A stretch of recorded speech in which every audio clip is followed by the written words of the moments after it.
क्या होता है,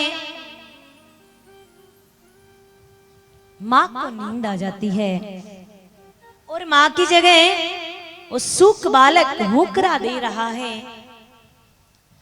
अब जैसे ही कथा पूर्ण हुई और बाबा ने कहा बोले कृष्ण कन्हैया लाल की,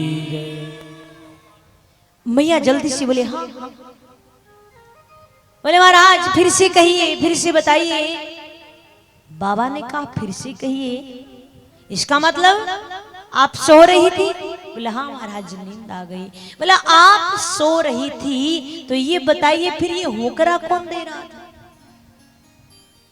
चारों ओर देखते हैं, जब ऊपर देखते हैं कि वो छोटा सा सूक बालक होकरा भर रहा है। देखिए छोटा सा सूक बालक है, अभी उसके पंख भी नहीं निकले हैं, लेकिन वो भगवान की कथा सुन रहा है। और भगवान की कथा में इतनी ताकत है कि जैसे क्रोध में भरकर भोले बाबा त्रिशूल लेकर उनके पीछे हुए तो उनको पंख आ गए और वो आगे आगे उड़ते जा रहे हैं। पीछे त्रिशूल लेकर महादेव जी उनके पीछे दौड़ रहे हैं। अब महाराज एक बात बताइए कि दैत्यों से खतरा हो तो आप कहां जाओगे? दैत्यों से खतरा हो तो तुम कहां जाओगे अपने बचाव के लिए? हैं? ए माताओं बोलो, भोजन करके आई हो के आई हो तो थोड़ी बोलो महाराज, आवाज तो आनी चाहिए। दैत्यों से खतरा हो कहां जाओगे? देवताओं के पास। और जब देवताओं से खतरा हो तो तुम कहां जाओगे? हैं? कहा ब्राह्मण देवता के पास। अब वो सूक बालक 3 लोग 14 भुवन में घूम लिया, कोई भी बचा नहीं रहा। वो दौड़ता दौड़ता मृत्यु लोक में आ जाता है। और इधर व्यास जी की जो पत्नी है बिटका, वो आपस में दोनों पति पत्नी बात कर रहे हैं कि देखिए महाराज इतनी उम्र हो गई, बच्चे तो हुए नहीं। और ऐसे बातें करते करते उनको अजमाई आ जाती है। जैसे अजमाई आती मुख द्वार खुलता और वो दौड़ता वो सूक बालक मुख द्वार से गर्भ में प्रवेश कर जाता है। अब महाराज इधर से जटाएं बिखरी हुई, नेत्र लाल, हाथ में त्रिशूल, भोले बाबा द्वार पे। वेद व्यास जी को बोले, बोला मेरे यहाँ पर चोर आया था, मेरा चोर दीजिए। वेद व्यास जी बोले महाराज एक तो आपने जीवन में पहली बार दर्शन दिए, वो भी इस ऐसे हाल,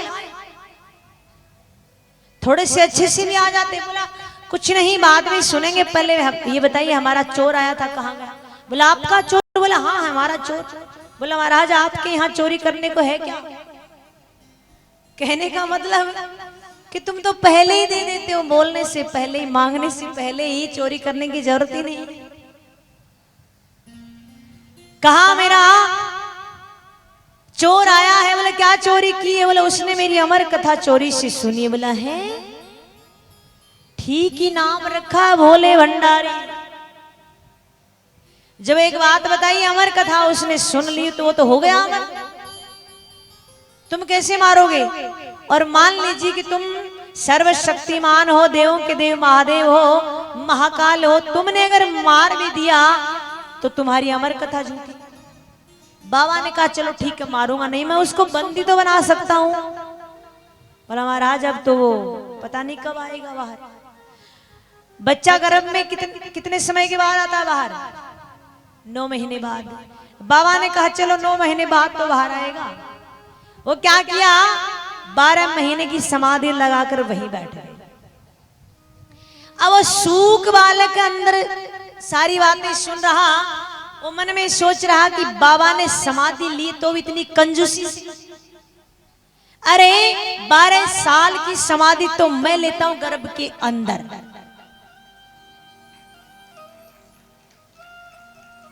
और वो सूक बालक 12 साल की समाधि लगाकर अंदर बैठ के भगवान का ध्यान करने के लिए जैसे ही 12 महीने हुए, महादेव जी बोले, बोला लाओ मेरा चोच।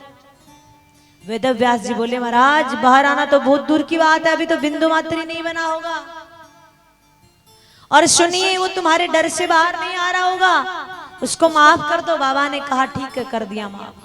बाबा वहां से चले गए। अब महाराज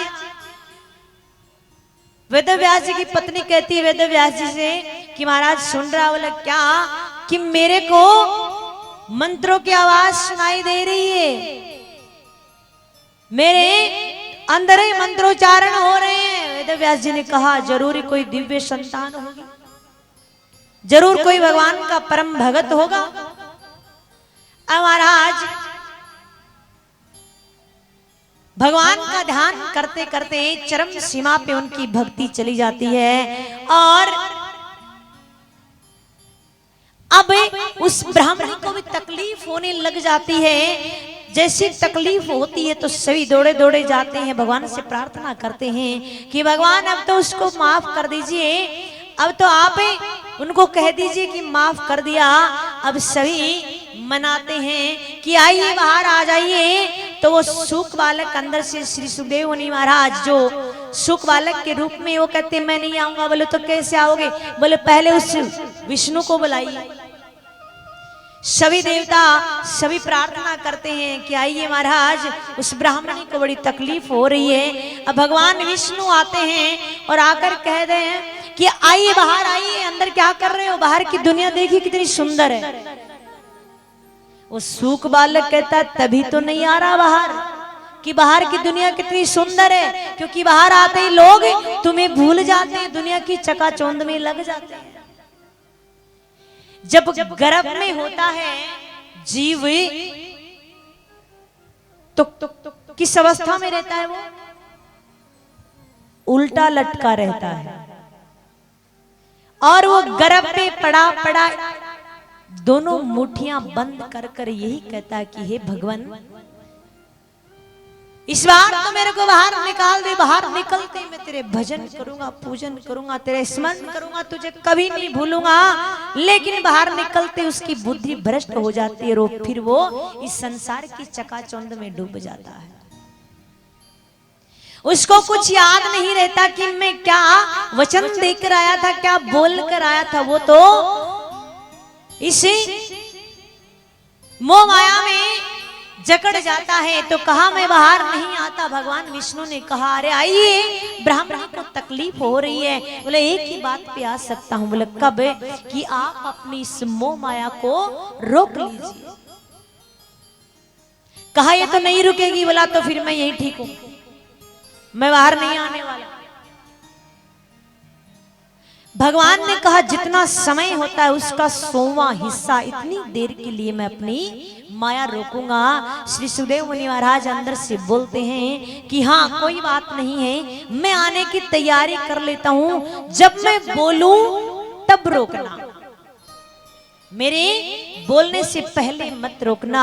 अब श्री सुखदेव मुनि महाराज बाहर आने की पूरी तैयारी कर लेते हैं और भगवान विष्णु को बोलते हैं कि अब रोक लीजिए अपनी माया को। भगवान विष्णु अपनी माया को रोकते हैं और श्री सुखदेव मुनि महाराज का प्रागट्य होता, आगमन होता। बोलिए श्री सुखदेव मुनि महाराज की जय।